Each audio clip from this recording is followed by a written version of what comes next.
da verstand ich, was die Bibel sagt, am Jünd wird eine ganze Welt von Zeugen sein.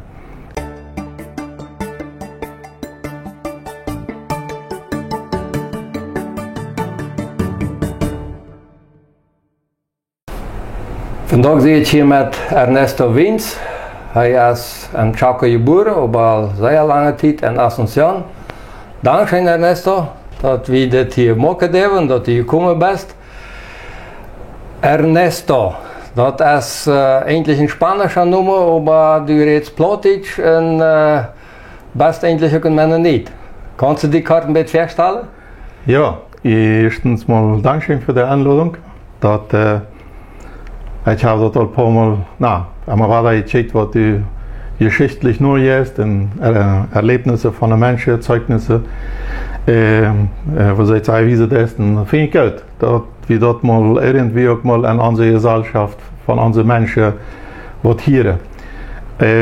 Ja, Ernesto kommt eben vom Spanischen her, als sie von einer Mischehe. Wir sind 4 Geschwister, als sie der Älteste, und dann habe ich einen Bruder und 2 Schwestern. Ons vader befriedde zich mal met een Indianer, een nieuwe früh. En daar hebben we dan ook onze eerste jaren in Pilcomayo, Escalante, Mission San Leonardo heet dat vandaag abgekort. Maar daar zie ik wat 5 jaar abgewassen. Ja. Okay, nicht hier in der Stadt, in der Kolonie direkt? Nee, nee. Okay. Also ich habe nichts von Minister, nichts von Plattdeutsch, Kurdisch. En sie dann mit 5 Jahren, als wir dann von dort alles abbruchen, daherkommen nach der Kolonie, wie das für mich was Fremdes. Ich hatte Verwandte, die verstand ich nicht. Cousins, die reden Plattdeutsch oder Hochdeutsch, und ich verstand das nicht. Und ich wie dunkel als die anderen, und ich zei vroeg aan ze maar dan, waarom zie ik zo dunkel? Dan zei ze bloß, naja, die heeft even meine Sonne getroffen. Ja, und das wird dann die gute Antwort. Ja, daher eben mijn Name, ja, en ich würde auch sagen, sehr stolz, dass ich ein halber Enger sehe, ja. Ich verstehe die beiden Welten, ja, also die Indianerwelt und auch die plattdeutsche Welt, so das ist um die daher. Die sind dann in der Kolonie gesiedelt und da bist du auch an der Schule dann wieder gegangen, Zentralschule und so, die in die Jugend verbracht?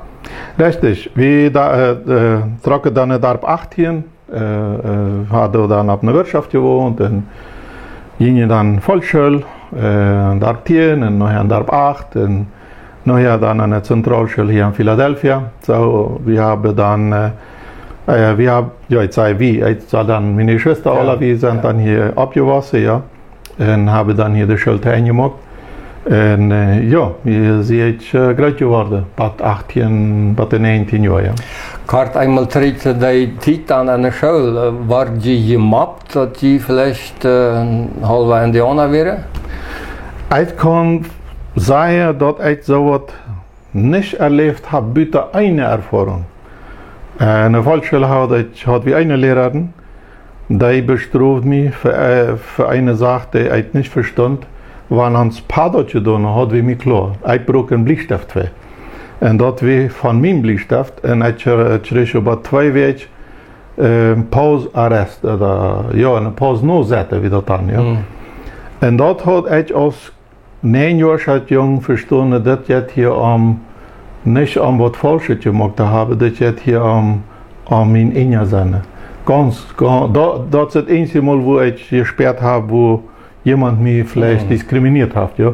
Aber sonst würde ich niemals sagen, eine Schule, niemals, auch eine Zentralschule, dem Ausdruck, die Enya oder die Schwota, heute mal ganz früh sagen, das wäre für mich nicht fremd, oder das wäre für mich auch nicht degradierend, ja. Also, ich wüsste, dass das eigentlich nicht gemeint wäre, ja. Ich meine, was ich sage, das bringt man entweder aus einem Ausdruck oder aus einem, naja, die Dame oder die Esel, ja. Aber ich habe aber nie das erlebt. Ja. Oh, das ist ja gut. Ja. Bei irgendwo wirst du eine christliche Jugend, christliche Gesellschaft, irgendwo hast du beziert, kannst du vielleicht davon ein bisschen vertellen? Ja, da ist wichtig zu sagen, dass ich von klein ab eine katholische Kirche abgewachsen bin, die ersten Jahre. Okay. Unsere Mama war katholisch, aber sehr bibelgetreu. Ja, also, Ich versuche das immer sehr klar zu sagen. Also, die wüssten versagt sehr klar, die Bibel uitzuleihen, nach ihrem Weite natürlich. En een haftanzug dem naar trokken. En zo wie besagte twee gemeentes. Mal eine katholische Church en dan war da ons paar seine Gemeinde, ja. So, wir haben dann beidseitig sind wir abgewassen.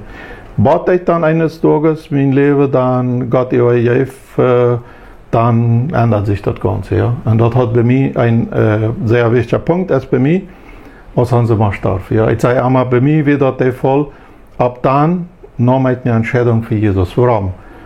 Als ich unsere Mama im Krankenhaus sah, wie sie langsam entschleipen da, wie sie sagen, die kalt erwartet, so sie sagen, so sperrt sich dort das ganze Liefert einmal kalter.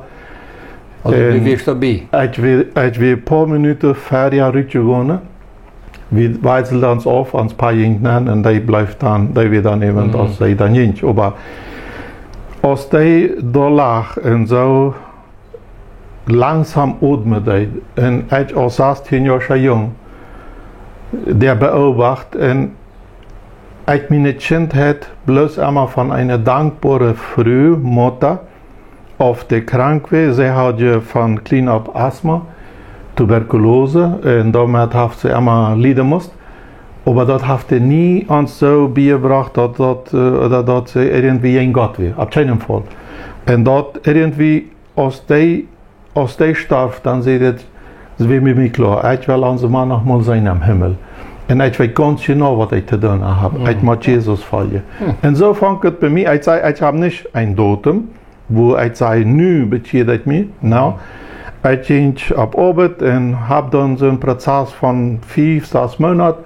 Sagt mir dann Menschen ab, die mir helfen können, in die Bibelstudien gehen. Und wie mir wieder kurz klar, ich will Taufe in Recht nehmen.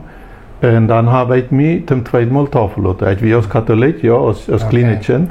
So, ich habe wieder Taufe dann erlebt. Ja. Und dann ging es wieder irgendwann, bis du nach Ascension getrokken. Ich kann die nicht so viel. Ich weiß bloß, dass du irgendwann was wächst. Wann er wieder dort? Ja, ich muss da so viel sagen, dass ich als Kind immer den Wunsch hatte, Missionar zu sein. Oh ja, von klein an. Ja. Ich weiß nicht warum, aber irgendwie Gott eine Mission, wo immer das weh. Und dann habe ich auch Menschen dafür gebeten. Und dann, als ich mit Tafelleute messbild, weiß ich noch, ab Gemeindestunde kam ein Bruder. Ich würde sagen, manchmal braucht Gott Menschen, die einer nicht würde. Einer würde sagen, das ist ein Lied, das wäre ein ganz einfacher Mensch, würde ich mal so sagen, ein Bauer.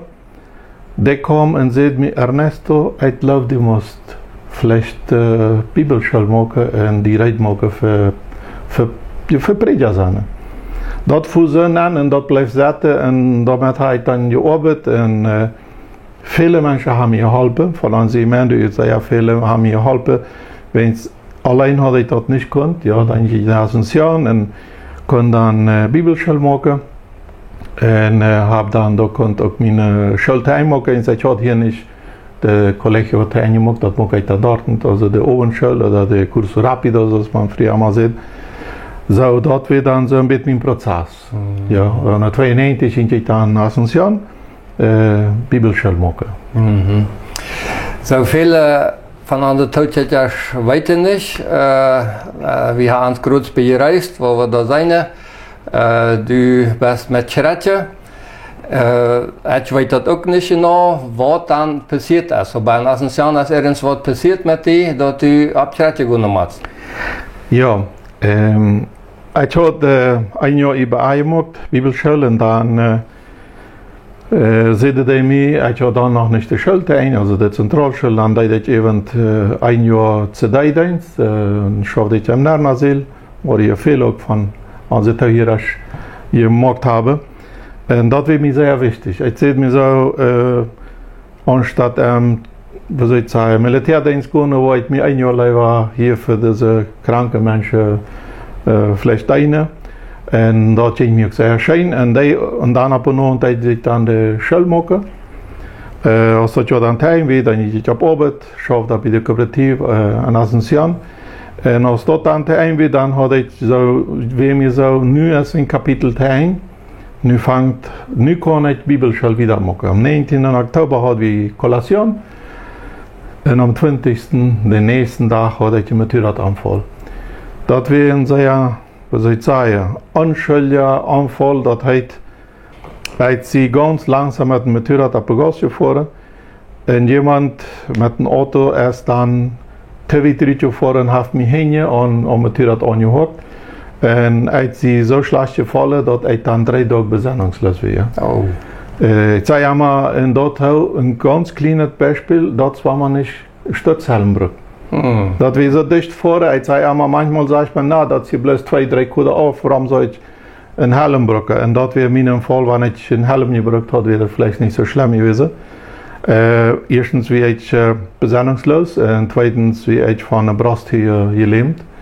Ganz gelähmt en ja, ich woog noch 3 Tage im Krankenhaus ab und ich wusste nicht, was mir los war. 22 Jahre. Ich spürt mir de Bein nicht und ich sagte, er hat aber überall rumgekritzelt mit dem Kugelhalter, um zu sehen, wo ich feilend hatte. Ja. Und dann, der Zeit hatte ich dann eine Freundin, und die war Krankenschwester, und ich fragte, was ist mir los? Und dann sagte ich bloß, die hat mit Motorradanfall gehabt und die ist gelähmt. Ganz einfach, aber ganz direkt, ja. Und dann hat das bei mir, dann weiß ich bloß so, vielleicht mag meine Augen tun und ich sage, nu verstehe ich, warum ich im ersten Jahr Bibelschule einen Freund im Rollstuhl hat und den darf ich immer, nicht allein, aber ich bin verantwortlich für den holen. Der wohnt 2 Kunden auf von Tüß und der wohnt auf dem 2-Stock und dann muss man dem einmal rauftragen und oder hochtragen und das wäre ein Prozess. Manchmal will mir so, ja, warum muss ich das tun? Aber als ich dann abweiche, dann sehe ich, das wird die Vorschule, das wird die Vorbereitung. Nu wusste ich, warum das passieren muss. Ja. So, die Schule hatte ich dann nicht rein. Ja. Du wirst nicht kurz, was ist nu mit mir passiert? Mijn worstelen ja, dat komt later.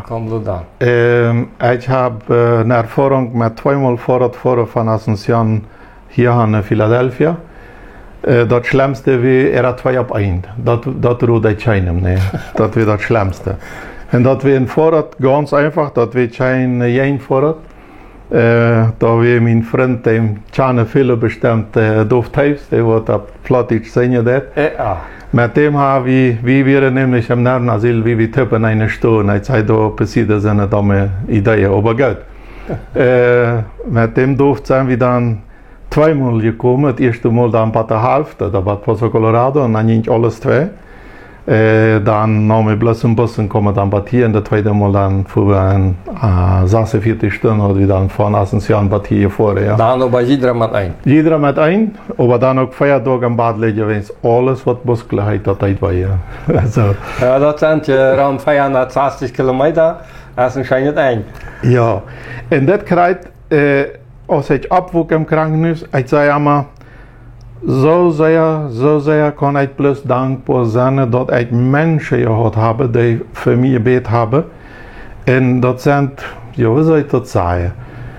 Die Kolonie, all die, was mich kannte, auch nicht kannte, und ich kriege einmal, was da Mensages oder Nachrichten, die Menschen beten für die hier in Kanada, in Deutschland, in Brasilien, überall. Ich sage einmal, da verstehe ich, was die Bibel sagt, am Jünd wird eine ganze Welt von Zeugen sein. Das verstehe ich so viel, dass ich so viele Menschen habe rund um mich, die für mich gebetet haben. Und daher war wichtig, dass wir für andere beten, wenn die in einer Krankheitssituation sind oder wenn die leiden, wenn die, ja, oder wenn die schwach sind. Das verdient beten, das ist sehr wichtig. Und das hat mir sehr viel geholfen. Die erste Zeit, ja, als junger Verleifter, was soll ich sagen, ich hatte genug Grund, froh zu sein, aber doch, die dunkle Stunden, die kommen lauter. Und die kommen sicher. Das ist nicht Abspuss. Ja. Maar dat is dan goed, wenn man dan een vrienden heeft en die te einem steht. En zoveel als ik weet, heeft die met nu nog aan die hier stonden, ja? Ja, die dokter wat mir operiert hat, die zei dann, Ernesto, zwei Sachen, was du nicht mehr kennen. Oder was nicht kennen. Also nicht mehr gehen, niemals. Wenn es die, ich hatte 3 Wirbel wieder 2. Also Brusthöhe, 3 Wirbel, die wieder verschwatzt und dat die ganze Leitung wieder geschnitten. Und die sagt, die wirst nicht mehr gehen. Dat wie eine, und der zweite sagt, dass die wirst auch nicht Familie haben können. 22 Jahre, ich zei, okay, ich glaube an Gott, und ich glaube an Wunder, und ich glaube, der wird all Wunder schmecken. Und dann kommt dann der nächste Tag, wo ich dann glaube, nu wo ich so stolz lebe, dass ich will abstunden. Ja, einer hat ja all viel Geschichte hier. Und das ist dann eben nicht ganz so. Und eine andere Sache ist, was ich hier auch sehr unterstreiche, weil meine Freundin, wie wir einmal hat gekriegt, aus irgendwie ut. Und ich am Krankenhaus sehe ich ja noch, ich glaube, das andere ist der ein. Ich mag den Leben, ich will mein Leben machen, ich gehe trainen im Chaco und der ein. Und dann das erste Mal nee, das zweite Mal auch nee, und das dritte Mal dann wie sie mir toll. Das heißt, ich habe einmal ja gesagt und das ist ja gemeint. Ich würde auch sagen, das sind Sachen, die kann man nicht schreiben, die kann man Gott nennen. Und das war mein Fall, das dort, ja. Ja. So, du hast dann noch wahrscheinlich viel Physiotherapie gemacht, weil hier bist du nu mit Retje Dag gegangen. Ja. Ja, ich hatte viel Physiotherapie, ich hatte so gute Hilfe auf Fuß im Krankenhaus. Da hatte ich dann Physiotherapie, Massage. Vor allem, ich sage auch vor allem die Unterstützung von der Familie. Ja, ich sage auch beidseitig, also von meiner Freundin er sieht, von meiner Familie sieht. Das hat so sehr viel. Ich sage ja mal, da spürt man, wie wichtig das ist. Wie lange bist du dann wirklich bloß im Rollstuhl gewesen?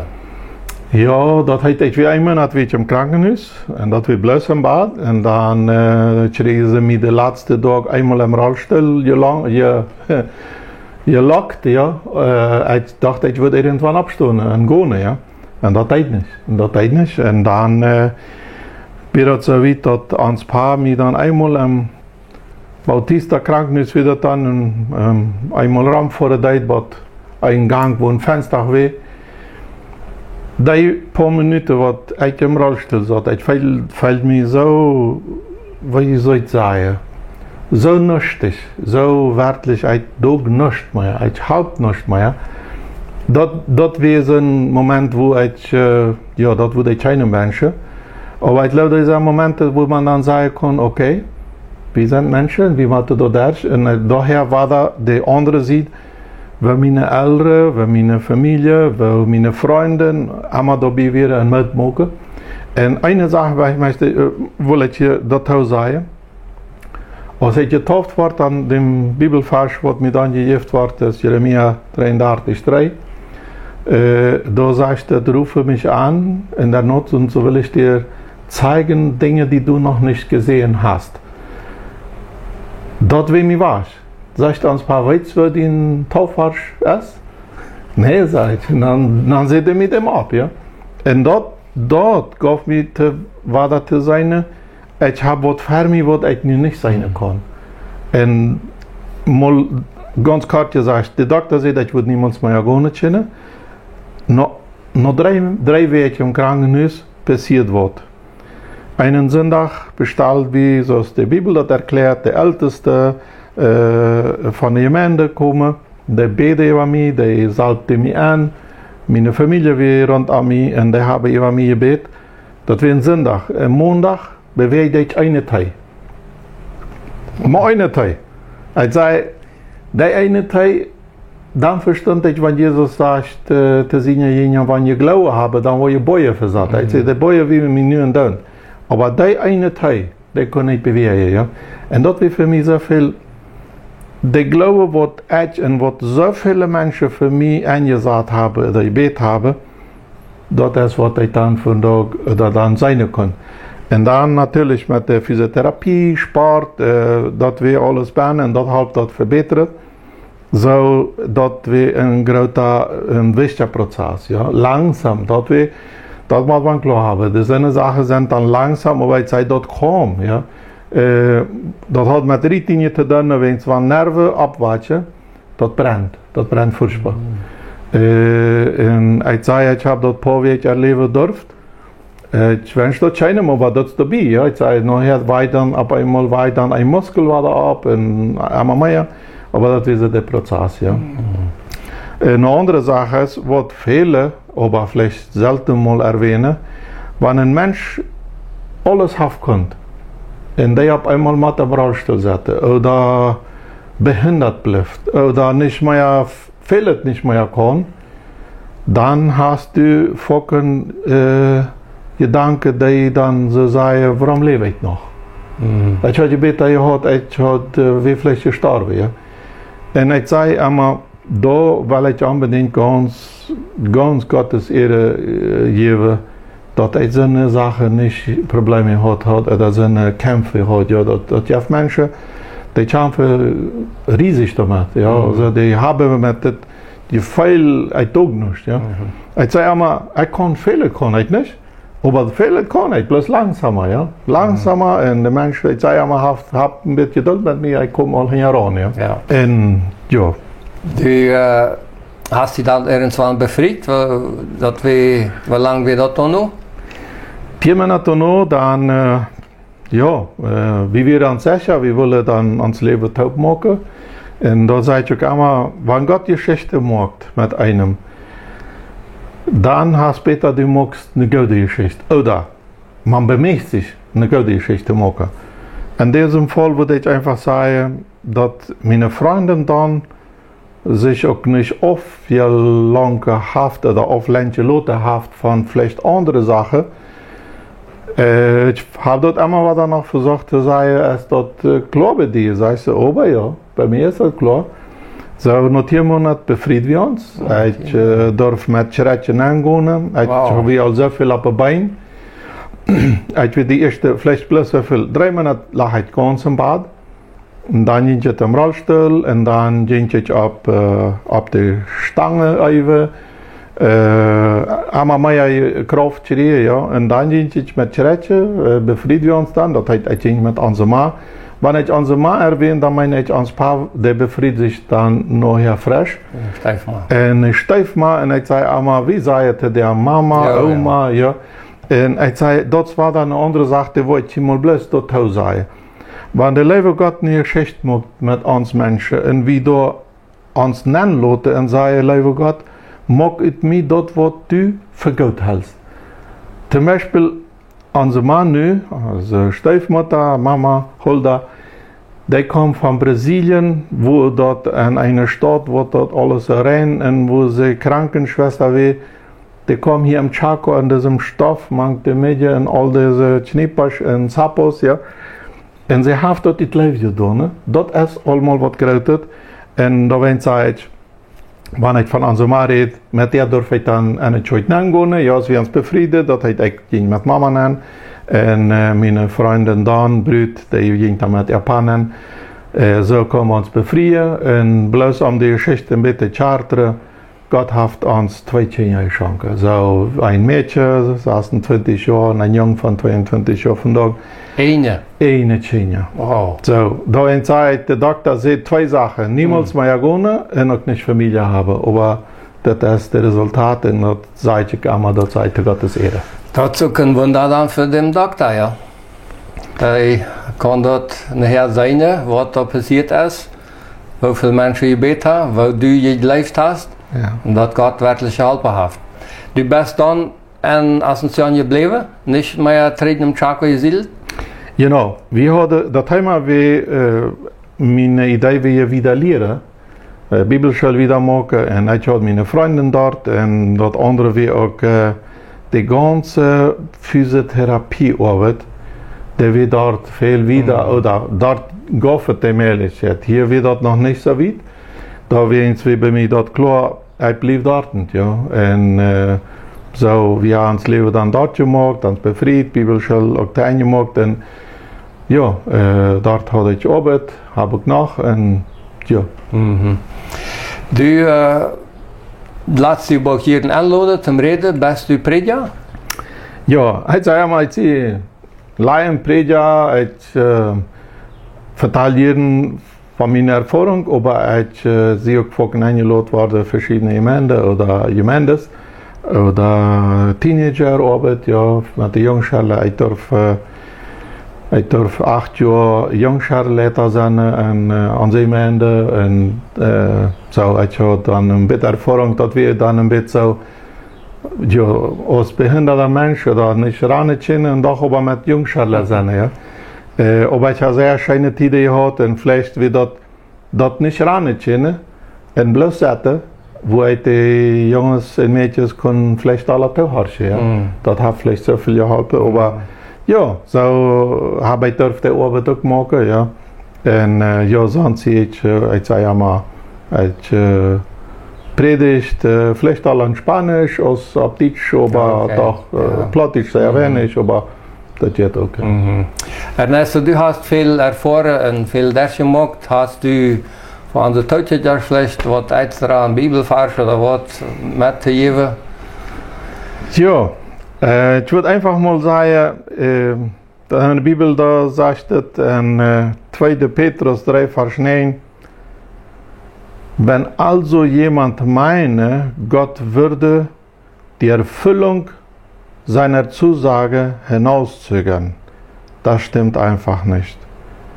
Gott kann sein Versprechen jederzeit einlösen, aber er hat Geduld mit euch und will nicht, dass jemand verloren gehe.